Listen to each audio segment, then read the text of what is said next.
اگر ہمارے ماں باپ ہم سے خوش ہیں تو ہماری زندگی کامیاب ہے۔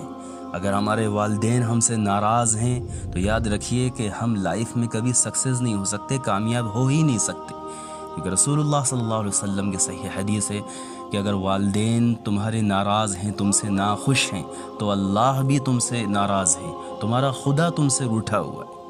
وہ جبھی تم سے راضی ہے تب تمہارے والدین تم سے راضی ہیں۔ تو تم جس کامیابی کی تلاش میں ہو، جو سفر تم نے طے کیا ہے، اس کی منزل تمہیں تبھی ملے گی جب تم اپنے ماں باپ کے ساتھ احسان کرو گے، ان کی خدمت کرو گے، ان کے ساتھ نیکی کرو گے، ان کے ساتھ ادب سے پیش آؤ گے، کیونکہ قرآن کا بھی حکم ہے کہ لوگوں اگر والدین کی خدمت تمہیں ملے اور وہ بڑھاپے کو پہنچ جائیں تو اف بھی مت کہو، اف بھی مت کہو۔